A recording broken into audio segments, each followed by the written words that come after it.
them. Offend. You're going to offend people just for being. Yep. For somebody out there, no matter how nice, how kind, how wonderful you are, how giving you are, if you don't do it exactly the way they want it done, you're going to offend them. And even when you do exactly what they've asked, they may still find reason why you didn't live up to their expectation, their narrative, their ideas. And trying to live up to that Ooh. kills you. And it could even cause disease too. It does. Welcome to this amazing episode that we are going to air. We're doing things a little bit differently today. And that is because one of my dear friends, Rachel Luna, has passed away. And this episode, it took me so much to record and re-record because I was in tears recording this. And I just think that this would be such an honor to share this with you all and who she was. If you don't know who she was a force of nature. She was called the Freedom Mentor, helping women achieve freedom in their lives financially. She was Latina, Puerto Rican, Boricua. And when we filmed this episode, this was in April, and she came down to Orlando where I was speaking, and we had the best time. And it felt like, even though we hadn't seen each other, this was the first time seeing each other in person, we had built an online friendship for the past few years. She launched her book, Permission to Offend, which graced all of the amazing charts. If you don't have her book, this is the opportunity to get it. She has been in so many rooms. She was on the Today Show. She was a Marine veteran. She served in the Iraq War, I think 3 times. And just a baddie. She was one of those who filled the room with so much light. And as I share this, she has just recently passed away, and she was battling cancer. And you can go and if you feel called to at any point during this episode to contribute. She was a mama of two young girls. I met one of her daughters when she filmed this episode with us in New York City. And then I filmed with her again in Orlando. And so we saw each other twice, but we have been cheering each other online. And she's one of those real ones. And, you know, we got ratchet in Orlando. We had so much fun in New York. And so this episode is dedicated to her girls, to all of the women, her family. And she gets really raw and real in this episode. We talk about her entire story and why she is who she is and why her legacy is going to inspire you. And I promise you, if you are having a bad day, I promise you, if you're going through a brave awakening yourself, or any pivots or any changes or anything that is keeping you low right now, this is the episode for you, because her bright light, Rachel, your bright light was so freaking magnetic that if you go to her Instagram and you see some of her final videos, you will see how just magical she was as a human. And while her death and her passing was so unexpected, and for many of us it's still a shock, she has a GoFundMe page. Her family and her friends created a GoFundMe page. And yeah, so hug your loved ones tighter. Let them know you love them. I think one of the things that I will so much remember from our interactions in person is she didn't care about offending people, because she was so raw and real in her truth and her conviction to God and Jesus. And it's so evident, but what she led with was her legacy to help other women really take up space and own who they are. And no matter what challenges she was going through in her life, she led with that. And she had cancer not just once, but twice. And so this is that testimony to her, to anyone that is not only navigating cancer, not only navigating hardship, loss, and any hardships, that this is your permission to offend. This is your permission to take up space. This is your permission to share this with a girlfriend or with somebody that could benefit. Rest in power, Rachel Luna. You are a force, and I know you are just an angel smiling down on all of us. Enjoy, and let's get into the episode with Rachel Luna on the Brave Table this week. Woo, girl. Hey, sis. Oh I'm so excited. This was forever and a day. I Like, love our perseverance. I know. Shout out to us. I know. Seriously. Thank Yeah. you. Yes, because your baby came out the same time I think mine did too. Yes, like within a couple of weeks, months maybe. And So happy book birthdays to us. yes. So I want to get into it because you say permission to offend Yes. is about becoming who you were always meant to be, not who the world told you should be. And I feel like from a lot of us coming from immigrant backgrounds, it's hard to deal with that. So what is that moment that made you realize you were just done with the people pleasing for approval and that good girl conditioning? No one has ever asked me that. What was the moment? So I don't really believe that there was a moment. I remember the moment I decided I was not going to drink again, right? That was a defining moment. But I think that after getting diagnosed with breast cancer, your whole life changes because now you don't know what's going to happen. And I'm a very positive person. I'm a woman of faith. I knew from the moment I heard those words that I was going to be okay. I had a resounding faith that I was going to make it. And also, just because you know the destination doesn't mean that you're not still afraid of the journey. And so I was afraid of the journey. That experience really opened up my eyes to life it's not short. And I really don't like when people say that, but it is fragile. Okay, because, we shall be satisfied with long life, according to Psalm 91. Look that up. So I knew I would be satisfied with long life, but I also understood the fragility of life. And that made me really examine, why did I get sick in the first place? Because how old were you when you got sick? 39. Oh, wow. Very young, no history of breast cancer in the family. In fact, the first doctor I went to told me, come back in 3 months, let's wait and see. Absolutely not. Sir, I don't know who you think you're talking to, but I'm not leaving here without a diagnostic mammogram and you tell me what this thing is. I'm not going to wait and see. And that was the smartest thing I did, because that tumor turned out to be an aggressive form of breast cancer triple negative. It was a triple negative. It was triple negative, which is very hard to target. And that's usually something that you inherit, right? I'm not sure these days. Okay, I think a lot of cancer is turning to become more environmental than anything. Sure.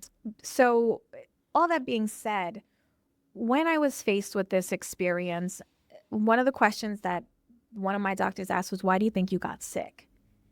And that really made me examine. Obviously, I was a sugar fiend.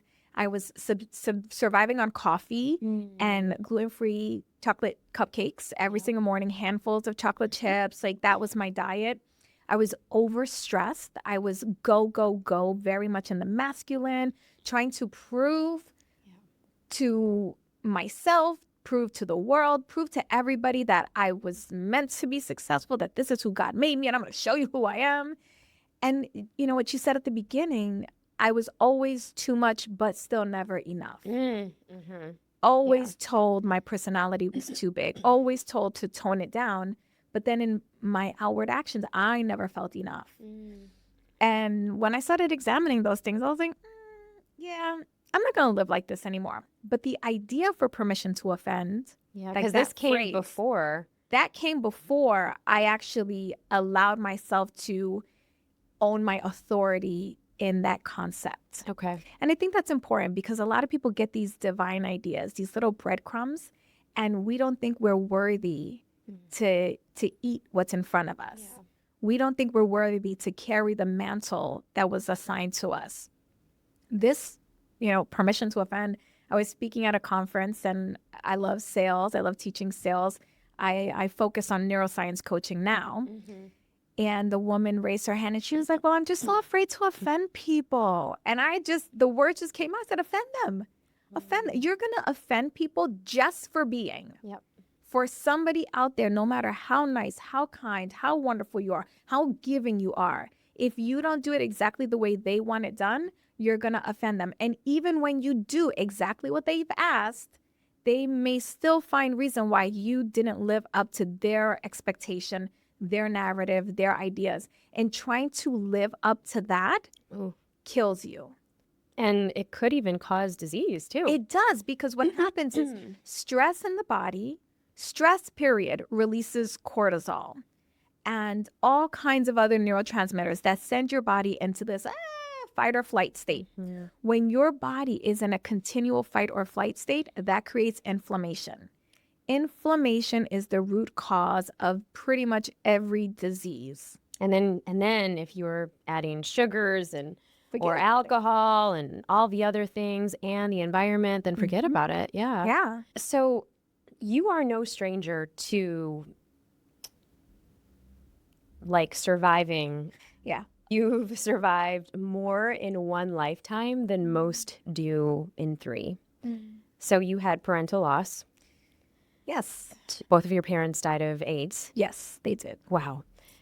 Addiction Yes. and cancer. Yes. So And SA. and sexual assault. Okay. What kept you going through some of those darkest times? Because I know that, I've talked so much on the show of how much loss and grief, doesn't ever end. It kind of takes on a new form. Waves. Yeah. And so take us through how far back you want to take us and to where, we are sitting here today. Because I think that you became a Marine as well. Yes. In between all of that. Went to war. Went to Iraq. Okay, look. So your first question was, how did you overcome all of that, right? How do you get through that? It's not just one thing. It's not just you lost your parents. It's not just you had SA. It's not just that you were an alcoholic. It's not just that you've had betrayal. It's not just now you're a Marine veteran. It's not just that you get diagnosed with cancer. It's not just that you get diagnosed with cancer a second time. So in all of that, unequivocally, I will say God. My faith got me through. And I had severe depression as a young teenager. I joke about the fact that my doctor put me on an upper, a downer, and an in-betweener.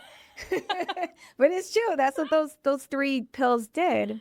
When did your parents pass away? How old were you? My biological mother died when I was 3.5. Oh, wow. When I was about 4, my father did the best thing he ever did for me, which was to give me up to my godmother. So when you hear me talk about my mom, Yeah. it's my godmother. So shout out to Carmen Santini, who took it Carmen on. Santini. Took it on. Good job, Mom. I love you. And then my father passed away from AIDS when I was 19. So he lived quite a long time. Some people are carriers Right. more than they are Expressors. Yeah, Is that it? exactly. Yeah. So it wasn't actually AIDS that took him out, in my opinion. I think it was the prostate cancer that he developed as a result of having AIDS. I didn't have a great relationship with him. Yeah. I felt a lot of abandonment and rejection. But this is the thing, like perspective and separating the stories from the facts. Like I talk about that in chapter 1 in the book, the importance, because the story that I was telling myself from day one was everyone I love leaves me. My dad abandoned me. He got remarried and he raised this other woman's daughter, and he always had enough for her but didn't have enough for me. Right? These were the stories in my head. And those are powerful stories. Horrible stories. Yeah, because I was always expecting rejection. If my father, who's supposed to love me, supposed to be my first love, isn't there for me, then why would anybody else be there for me, right? So these are the lies that our brain tells us. As I got older and I began to sort of unravel, he wasn't taking care of that woman's daughter. She had a father. He was paying child support. Her dad was taking care of her, right? So when my dad said he didn't have money, he really did not have money. He lived in Section 8 housing. He was a high-functioning alcoholic and IV drug user till the very end. Wow. High functioning. You could never tell that this guy was like on another plane. When I realized that, and there was one thing that my father did, or really didn't do. I wanted my mom, Carmen, to adopt me. And he wouldn't do it. And one day he said yes. I said, please, I want to be a Santini. I don't want to be a Rodriguez anymore. My maiden name is Rodriguez. And they had an appointment to go to the courthouse. She went down. He didn't show up. Wow. He called later that night. He said, I just can't give her up. So in my dad's mind, as long as I retain my legal guardianship, I haven't abandoned her. In my mind, bro, you abandoned me the day you dropped me off when I was 4 years old and peaced out. But it was never an abandonment. It really was an elevation. Yeah. And I think we need to remember that when we feel rejected, we really are, as cliche and corny as it sounds, we are really being redirected into elevation. If you're willing to let go of the feelings of abandonment. Of that story. Otherwise, if you're someone who you always want to carry your trauma, you want to wear it as like this badge of armor, you want to, like, that doesn't serve you, right? All those badges just weigh you down. It can still be part of your story. You can still retell it as needed in the context of this conversation. Totally. But that's not the thing that's going to define me. And it's definitely not the thing that's going to drive my days. Yep. Yeah. It's so powerful because I feel like someone who has gone through as much as you've gone through, and there's only, I've done, I think, 320 episodes in the last 3 years. That's awesome. And there's only maybe one person other than you that's been through a wild range of stuff. And to go on the other side and now using that pain into purpose, into message, it takes some deep introspection, and which is why you can actually give other people permission to truly live. Yeah. And so what does living look like now that you are also a mama of 2 daughters? Yeah. Because God said, all right, you're going to have 2 so we can heal and unearth and break some generational trauma. That part. So how is that for you? Oh, I mean, it depends on the day. Keeping it real. It depends on the day. The first part of your question is like, what is living like for me? Every day, I wake up with this depth of gratitude that I woke up. Did you know that on average, 10,000 people in the United States do not wake up? Wow, no, every I did morning? not know that. Isn't that crazy? I did not know Like, that. I beat out 10,000 people this morning. You beat out 10,000 people. Whew, sobering, right? And so for me, it's like this deep gratitude. And you know what's so funny too, Neeta, is that I remember hearing people talk like I'm talking right now a decade and a half ago. And I remember thinking, you people are so corny. Gratitude. Ugh. Obviously, I'm grateful, But I didn't understand. You know what? That version of me, that girl was speaking from her pain. Yeah. When you are in so much pain, when you are holding on to your stories, when you don't want to release it, you cannot appreciate what true gratitude feels at the cellular level. Do you know biologically that when you practice gratitude for 3 minutes a day, your cells change at the DNA level? Fully. Like mitochondria shifts happen. Fully. Right? So insane. I wake up with this immense amount of gratitude. And it's overwhelming at times. In regards to my daughter, they are my greatest teachers. They are nothing what I expected them to be. Being a girl mom is very different than what I thought being a girl mom was going to be. So that was challenging. I had severe postpartum depression for 7 years. Oh, wow. So I had 2 children under the age of 2, and for the first respective 5 and 7 years of their life, I was barely hanging on. And, you and I were talking off camera about that mom guilt. I've had to really release the guilt that I feel that, I didn't teach them better about taking care of themselves, health-wise. I didn't give them good enough eating lessons because I didn't like vegetables. So I didn't want them to have to eat what I wasn't willing to eat. Now I'm like, damn, I should have been shoving veggies down their throat, whether they liked it or not. So I look back in retrospect into all these things that I wish I had done, things that I was doing, practices that I was doing, but not involving them. And that has been challenging. But it's only when I remind myself, if I stay in that, guilt, I should have, then I don't get to take appreciation of what, Joe Dispenza calls the generous present moment. I have them right now. So every chance I get, I'm speaking life into them. I'm a Right. Bible girl. I'm a God girl. So I'm like throwing scripture at them. They're not interested in it at Right. all, right? But I'm Maybe like, right now. Maybe right now. but I Yeah. just think like maybe something will seep in Yeah. and they'll hear my voice in those moments where they're going to have to make crossroad decisions. They might not be acting like they're paying attention now, but subliminal messaging, subliminal Totally. and do the Totally. best that I can because I have now. Yeah. And it's never too late. I've always said it's never too late to be someone new right now. Right. It's a Even choice. it is a choice, and I feel like because you've had all the excuses. Yes. You could have had all the excuses. Going through essay, going through, the loss, the rejection, the abandonment. But I feel like with that deep introspection, you're like, actually, I understand the context. And now here's the new story. Yeah. And you can too. Which is why Permission to Offend is not just a book. No. Queen, you've created an entire movement.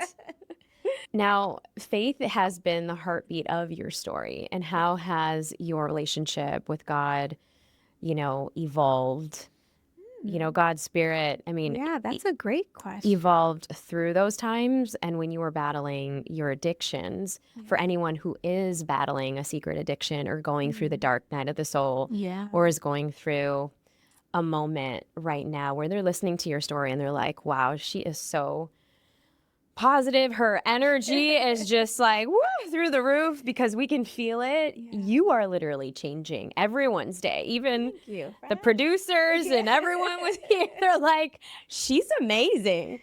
And so it is so true. Obviously, this is all science backed as well. We don't have to go there. I love going there. But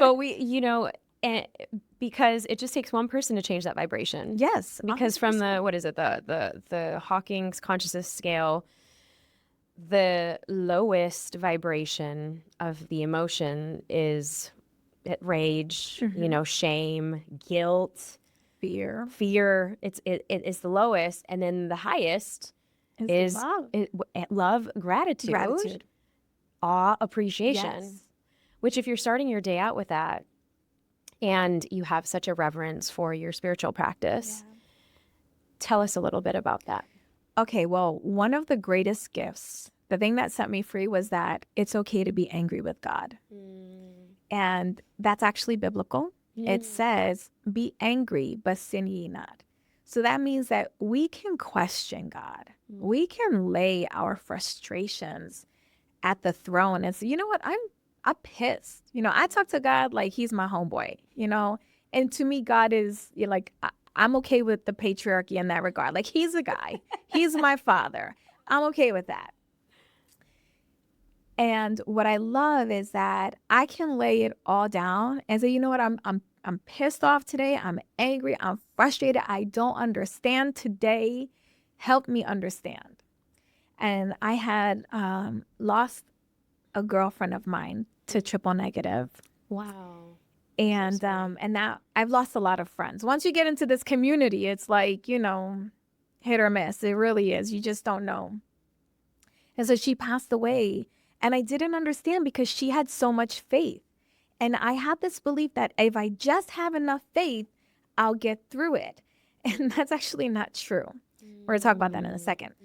She had so much faith and I didn't understand. So I'm crying in my car and I'm like, I don't understand. I don't like why. Why would you? She had so much faith. She believed, she trusted you, God, that you were going to give her a miracle, that she was going to live to see her very young children grow up. This is not fair. And I just felt the presence of the Holy Spirit come upon me. And I heard something and I can't remember exactly what it was, but what I said was, oh, I understand that I may not always understand, but that your ways are not my ways and your thoughts are not my thoughts. Your thoughts are higher. And I was reminded of the fact that my biological mother died when I too was 3.5 years old, just like, Wow. a couple of friends' children were when they passed. And I thought, and look how great that turned out. Look at how it all worked together. And then I had another dream where I saw my friend in heaven. Oh, wow. And she said, it all worked out. It all worked out better than we could have ever thought. And look, I get whew, the Holy Ghost chills. So in that regard, through all of this, I have learned that it's okay to be angry.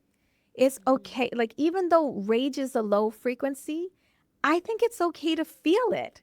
Of course. Because what happens is people try to suppress it, or they try really quickly. Let me just reframe this thought in my head. The spiritual bypassing. Right. Oh, spiritual bypassing all day, emotional bypassing, physical bypassing, because they don't do the somatic work that you have to do to release this from the body, right? But here's the thing. Before you can release anything from the body, you have to sit and be present with it. You can't just force it. It won't go. It will not go. It will just move to a different part. And if you're not in the daily practice of paying attention to your body's cues, you won't even realize that rage, that anger, that guilt, that blame, that shame, that doubt, the delay, fear, anxiety, any of it, it has now moved to a different part of the body and it's hiding. And you know when it's going to show up? Right when you have your breakthrough moment, right when you get your book deal, right when you're on the Today Show, right when you're taking stage and, at a Mind Valley conference or what have you, let's plug them all up. Maybe not right in that moment, but after you get that winning win, you will be confronted with everything that you have been suppressing and hiding. And when that comes up, if you don't have the tools, guess what that's going to turn into? Something in the body telling you slow down. That's why maybe you were going, and you break your ankle or you roll your foot. Slow down. Yeah. How many warnings do you need? Yeah. You need to start listening. Ooh. There's one more thing I learned. Yes, go for it. Okay, so I actually had a miracle healing in 2019. Did you know this? No. Yeah. Tell me. Oh, this is so cool. Did you go to Joe Dispenza? I did not. No, but I went to church. Same, right? Same, but different. So I'm at this conference for Christian entrepreneurs. Oh, wow. Okay. And there's a healing and deliverance minister that I love. Her name is Bev Tucker. Shout out to you, Pastor Bev Tucker.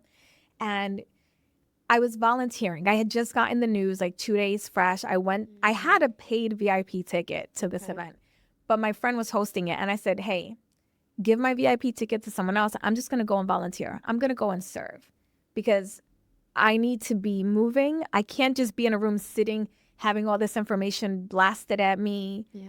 I said, but when Pastor Bev goes on, I'm going to be in there. That's the one segment I am going to watch. I'm serving. Pastor Bev goes in.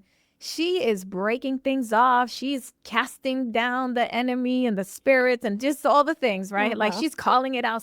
Anxiety, you leave now. Doubt, you leave now. Fear, you get out of their body, because here's the thing.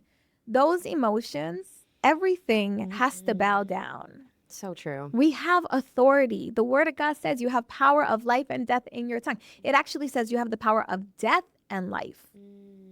And I like that distinction because how many times are you speaking word curses over yourself, over your finances? When your friend says, hey, you want to go out somewhere, you say, oh, I'm broke. You're not broke. It's just not in your budget for today, right? So you can speak life over your finances.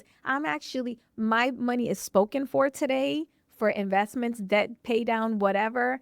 So no, enjoy that coffee. But if you want to treat me, I'm available for a treat, right? Because you have to start asking for what you want. You have to open up yourself to receive. And that's really hard to do. When you're filled with shame, blame, guilt, you're so full that the idea of receiving anything good, where would it go? It would shut you down. Where would it fit? Yep. No room for that. No room. Okay, so I'm at this event. She says, if anybody has, I didn't let her finish. I ran down to the front like an altar call. It was not an altar call, okay? It was at a conference, but I didn't care because I had this idea in my head that I'm going to get a miracle. Yeah. People are going to pray for me. Their love, their faith, their belief is going to bring me a miracle. Miracles are still happening every single day. The reason that people don't experience miracles is because they are not expecting them. And I said, I'm a magnet for miracles, God. You're going to give me a miracle. So while I'm being prayed over, I hear the voice of God, just like I hear you talking to me. You will be healed within 30 days. Wow. July 4th, 3:25 p.m. Because when I heard that, this is what I did. I looked around to see like who said that. And then God said, and you need to go into a position of prayer and fasting. Now I had disordered eating for many years. Okay. Oh, wow. And so I never fasted because I didn't want to trigger, you don't bring up no old stuff. Sure. So again, I looked around. I said, are you talking to me, God? Surely you can't be telling me to go fast when you know that I have disordered eating. And God said, who are you going to believe? The lies of the enemy. You gave that up. You're not that girl anymore. How many times have we laid something down So true. only to pick it back up in a moment of uncertainty, in a moment of crisis, because that is what kept us safe. And that's that old version of ourselves, the old patterns, the old beliefs, the old stories. We cling on to that. Well, that's who kept us alive. Sure. That person got us here, but that person cannot get you there. So God told me, pray, fast for the next 30 days. You're going to be healed. This was July 4th. On July 29th of 2019, my doctor called me. There's no evidence of disease. You are cancer free. No way. Hallelujah. Woo. So awesome, right? Oh my goodness. So this whole idea, because, miracles. Yeah. It's magical. Call it. It's magical. Why is it that so many of us think that it's not for us, or we're not deserving, or we're not worthy? Because I can see it for a lot of our audience who are spiritual, who are doing the inner work. Yeah. Maybe they grew up with specific dogma and things like that. But it seems as though it's similar to kind of the law of attraction, where it's this moment of, okay, I'm going to think all of these thoughts, and my reality is going to shape the thoughts that I have in my head. Yeah. But then we get into this play of, am I not able to feel all my feelings? Because what if I then start to think that negative thought, and then that's going to be my reality? Yeah. Okay. I'm so glad that you asked this question, because the first thing I'll say is the reason that people they don't feel like a miracle is possible is because they don't believe in miracles anymore, right? Or they'll believe, oh, that's possible for you. It's possible for you, but it's not possible for me. So you have to first decide that you too are worthy of a miracle, right? Now, you mentioned the law of attraction. I would say, and this is my personal belief, so nobody's trying to indoctrinate anybody, do you? I'm just going to tell you, for me, when I look at the law of attraction and when I look at God's favor and miracles, and manifestation is biblical to a degree, but we have to be very careful not to take things out of context, right? So manifestation simply means to make appear. Okay, that's all manifestation is, to make something appear, to see something appear. That's it. But when people are like, I'm manifesting, they are thinking that there's something in this word of manifestation. There's nothing in the word. Okay. Now, God is the source, and you have to believe that there is God working with you, through you, partnering with you, co-creating.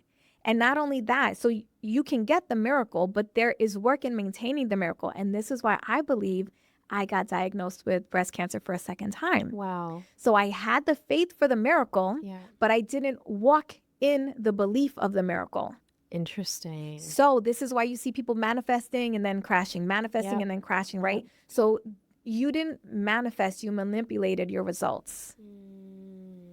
You had enough faith to get what you wanted, but you didn't have the faith to maintain it. And it's not just faith, it's faith and action. Faith without works is dead. Also scriptural, right? But also, if we just go to the science, because I love combining, neuroscience with scripture, right? Because I'm very analytical as well. And to me, my faith is strong enough that I'm already sold for God. People are going to tell me all the things that this is what I bought into. This is what I'm sold for.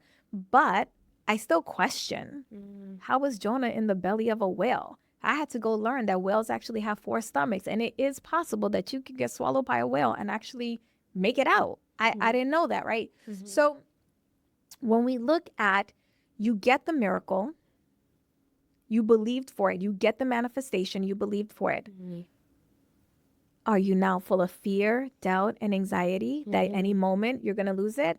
Yeah. Neeta, I lived in fear for 4.5 years every day because That it was going to come back. that it was going to come back. Oh, wow. That there was I was in this group because I didn't do conventional chemotherapy and radiation. Okay. I chose some alternative methods. Okay. And they worked. Did you do Gerson or? I did Gerson therapy for 2 years. Listen, Wow. you don't know challenge until you don't realize how much good food there is to eat until you can't eat any Oh, of I it. know. My great aunt did that. Yeah. Yeah, it's tough. It's tough. But in the Gerson therapy group, there was an expression, every bite is life or death. Wow. That's not true. Wow. But I believed it because I was foolish. You know what is true? Therefore, do not worry about what you will eat or what you will drink. Consider how God provides for the birds in the sky and provides shelter. Does he not love you more than them? And if you look through scripture, and this is the thing, like I didn't have the truth on my side. I didn't have these words of knowledge in me. But if I look, then I went on a deep dive. Like, is there anything else about eating that I can learn? Don't worry if you go to a place where they're eating something that maybe you don't know who prepared it. If you don't know who prepared it, eat it with faith. Now, if you know someone prepared it and did something crazy, politely decline, right? So it doesn't have to be life or death. You walk in the faith that you got what you asked for. You prayed. You are worthy. You are deserving. You did Gerson therapy for 2 whole freaking years, girl. Like, But what I'm hearing you even say is if you're doing all of those things, yet your mind is constantly consumed forget it. with the fear, with the anxiety, and that's just living within you, you're just creating that toxic soup for nothing to manifest. The miracles aren't going to happen. And I mean, that's huge. All the stress in your body, the cortisol, the The inflammation. cortisol, and that just causes the inflammation. Yes. I want to get to your book Oh, no, because sorry. I know. Am I supposed to be promoting that? no, I want to get to your book because you were on the Today Show for your book. That was a miracle manifestation, dream come true. I mean, huge, big deal. They started off with a photo of you going to war and you served. Yeah. And then you became a master confidence coach. Yeah. So take us in that chapter of life and now what's lighting you up. Okay. So the the Today Show, that was a dream come true. You know what I found yesterday? Actually, so funny. I found a journal from 2006, which was right around, 2006. And I wrote, get a book deal. I will get a book deal.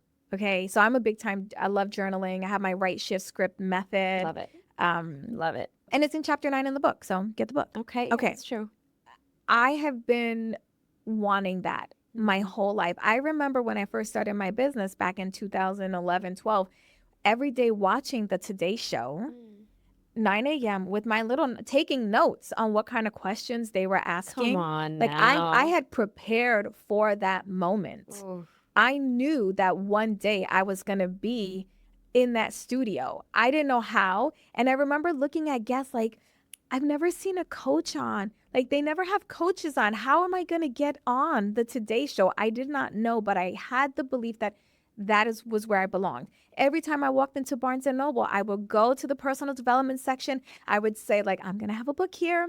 I'm going to have a book here. I don't even know what book I'm going to write, but I'm going to have a book here. You know, and there were many years where I gave up on that dream. So I really believe in the resurrection of dreams. I love that. And the fact that you even were able to get your photo on the cover. I of fought to that not have that. book. Oh, okay. I didn't want my photo. I mean, so many people would want their picture on their book. I'll tell you why not.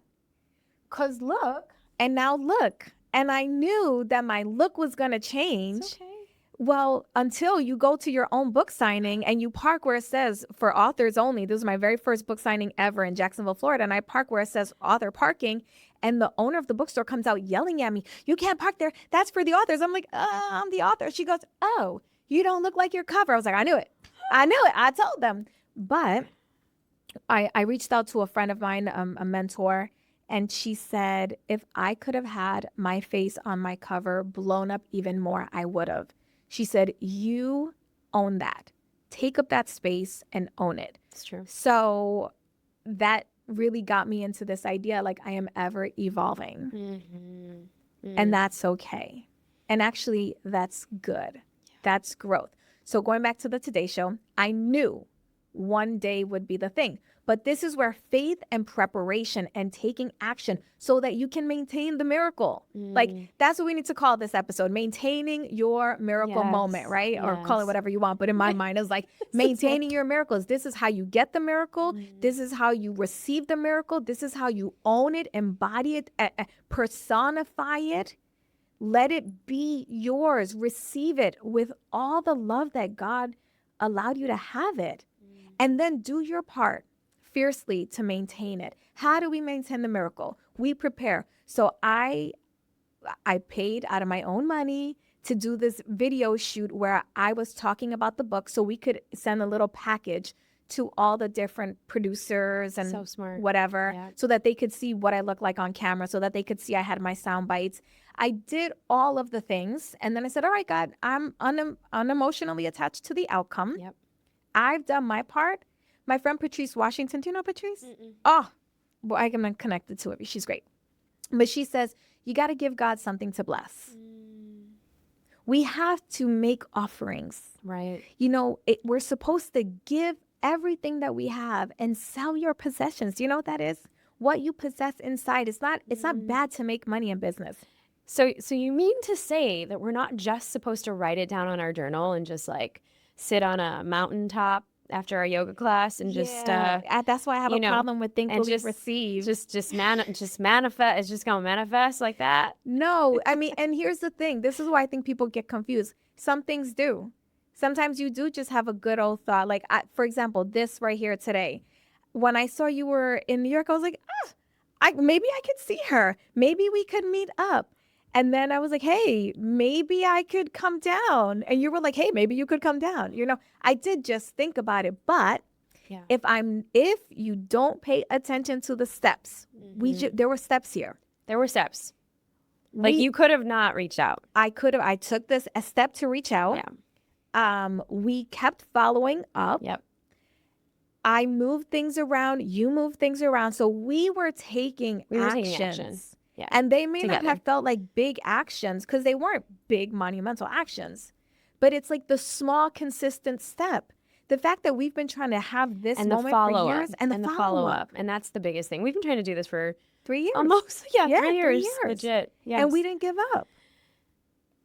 And I think that's, Brave Table fam, for anybody that's watching this either on YouTube or listening to this, I think that's the biggest point is, yes, if we want to manifest miracles or anything that is happening in your life, whether it's relationship, career, your next chapter for yourself, there are action steps to be taken.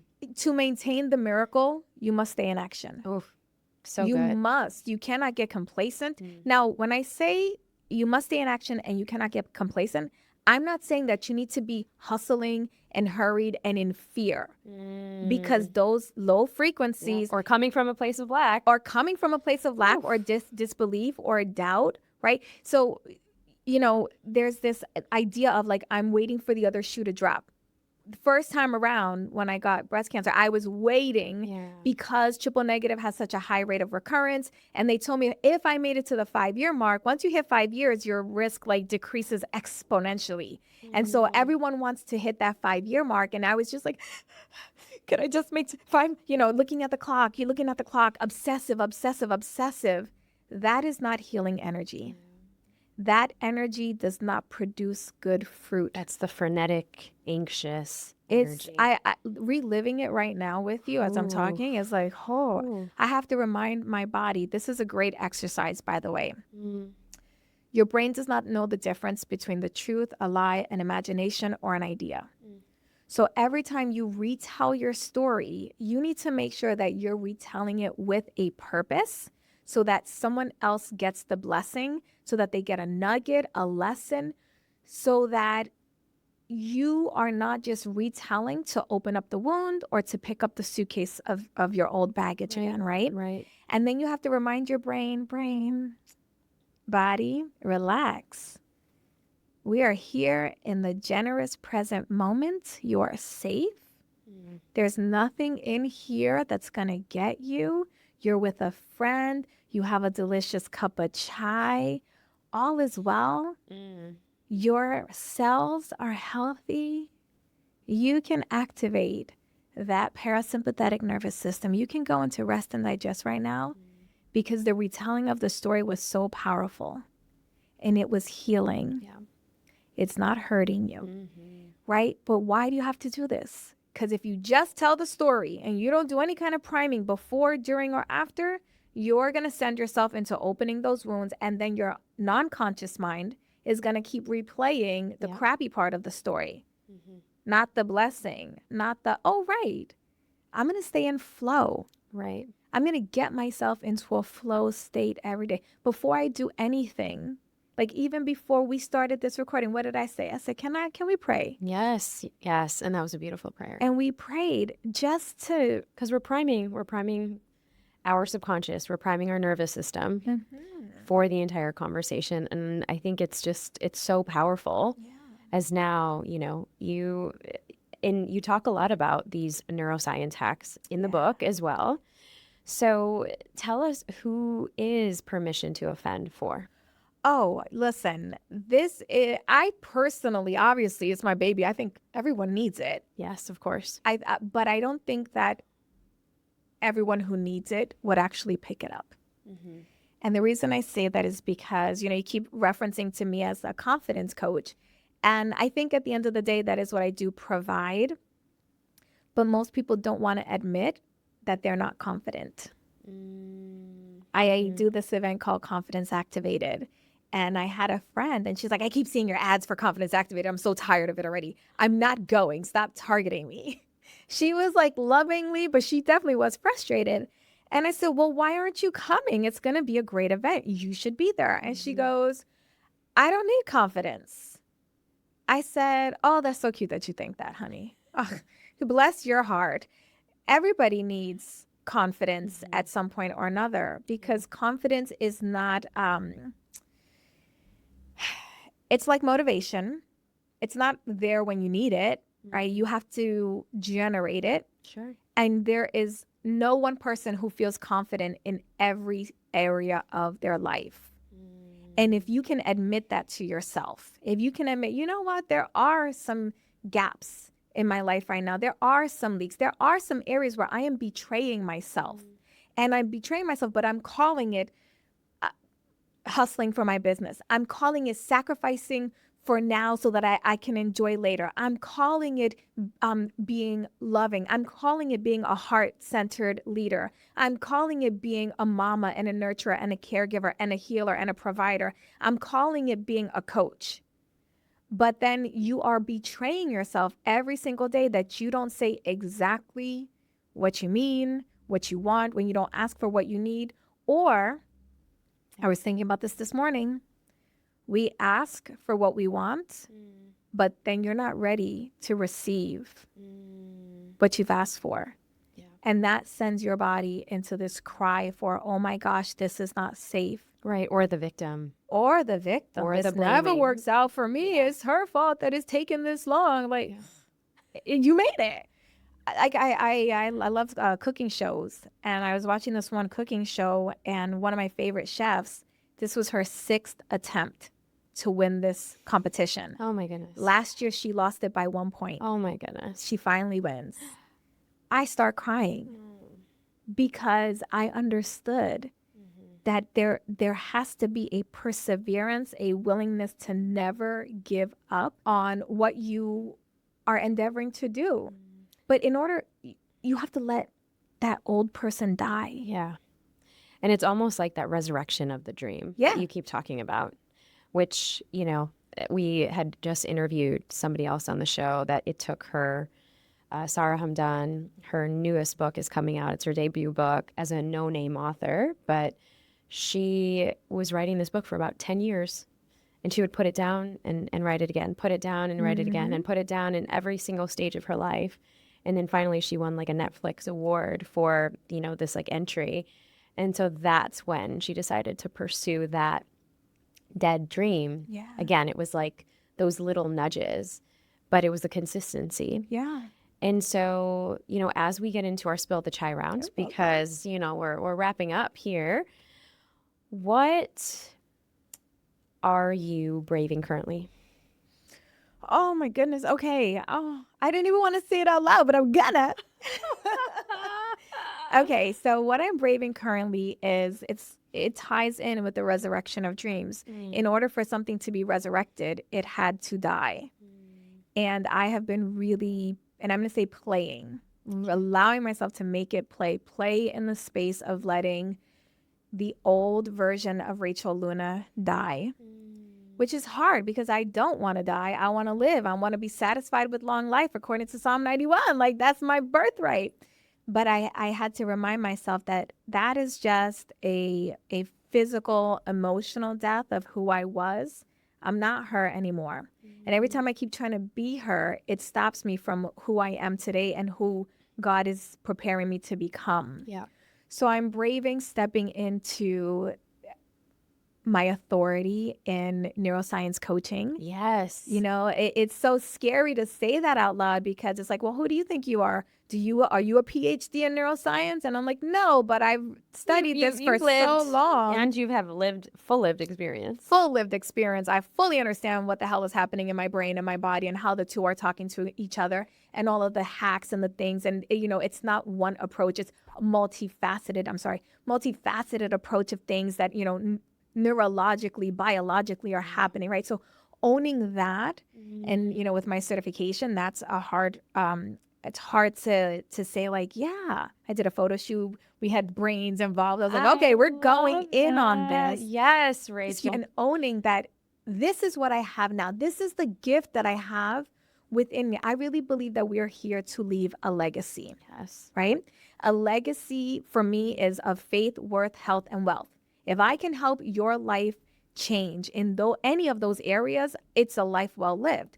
But in order to leave this legacy, you have to take the authority and use what you have right now. You have to teach people what you know. You can't gatekeep. You can't be afraid to teach people what you know because then they'll do it and then they'll get the customers and the clients that you're trying to get. No. Because the more that you teach other people, the more people whose lives you bless, they're going to tell other people. 1,000%. They're going to tell other people, this person changed my life. This person helped me. I was trained by Dr. Neeta. So this is, the lineage. And there is power in lineage. There are both generational curses and there are generational blessings. So I have decided I'm a generational curse breaker and a generational blessing maker. Yes, queen. So I own that authority. I teach you, I certify you how to use neuroscience in your coaching, in your business, in your practice. That's amazing. You have your certification. Okay, I got where it. do we where do we go? RachelLuna.com/certified. All right, let's go. Gets you on the wait list. Exciting. Yeah, so that's brave part 1. Brave part 2 is I love talking about money. But it's one of those things where it's like we see this on social media so much. I had $1 million day. I had it's like, look, I haven't had $1 million day yet, but I've had this business for going on 15 years now, and I've never had to take a bridge job. I've never had to, which no shade if you need to. If you need to, take your bridge job so that your nervous system is relaxed and healthy, and then you could be more creative, okay? 1,000%. I just have been privileged enough to not need to. So I know a thing or two about money. I know a thing or two about making money. I know a thing or two about how your brain is wired for wealth. This is huge. And so many people are navigating the next chapter, navigating uncertainty, navigating changes, economic changes in the world. And I think that's huge. Yeah. That's huge, love. Okay, so they're getting on the wait list. Yeah. They're getting the book, Permission to Offend. That's right. It's out everywhere. It's out everywhere. Okay. Get in all places. And we're going to link your podcast, Permission to Offend. I will come on it too. Let's go. I was going to say, this is like, I wish we had another hour. Oh my gosh, we could have so done it. Okay, now let's get into the spill the chai round. Oh yes, I'm ready for my as chai. we're drinking our chai, first of all, okay, when you taste the chai, what do you taste? Okay. What's the first note? What hits? Love. The first note is love. Yes, it is. then it is cozy, comfort, warmth. Ooh, okay. I knew say one word, but I can't. What is one, so you can answer this as short as you want, long as you want, one neuroscience hack that you are doing daily? Butterfly taps. Oh, good. Okay. How do you navigate if somebody offends you?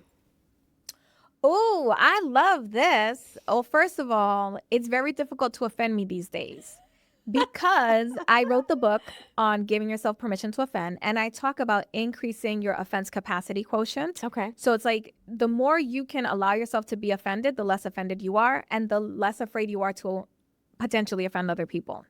So if someone has said something to me that I'm not offended, but it feels out of pocket, at first I consider the source. Do I respect this person? Do I care about them? Do I care about this relationship enough to say something? If I don't, then it's just like, whatever, like when Latinas say, whatever. If I respect you, love you, care about the relationship, I'm going to follow the steps in chapter 7. We're going to have first, before I even mention it, I'm going to do the work myself. What are the stories? What are the facts? Yeah. What is it that I think? What am I telling myself about the situation versus what actually happened? And then we're going to have a mature conversation. I'm going to say, hey, this happened the other day. Can we talk about it for a second? Because I love you. I care about you. And I don't want to misinterpret. And then I always say, seek to understand instead of fighting to be understood. So good. So good. One word that describes this season of life. Vibrant. Rachel, you're a gift. And it's obviously so present that you are literally the miracle maker in your circles. And I can see you also creating that for so many people that are going to be coming into your courses and your certification next. I'm so excited. Thank you, friend. Whew, I think that was harder for me than anything else. So I am linking Rachel's GoFundMe page. It's in the show notes, but if you wanted to see it, gofundme.com/f/honoring Rachel help her legacy live on. I will also link it in the show notes, as well as you can go and follow her on Instagram. You can go ahead, get her book, Permission to Offend. We're linking all of her show notes. You can actually listen to her episodes on her amazing podcast as well. Like I said, she was a big light. And if you are going through anything right now, I bet her story will, I know her story will transform you. So, thank you so much for tuning in. Thank you so much for listening. And as always, don't forget to be just a little bit more brave. You know I've got so much more in store for you. So if you are really ready to dive in and keep owning your emotions like the boss that you are, click right here. Go ahead, don't be shy. I'll see you in the next one. Keep shining.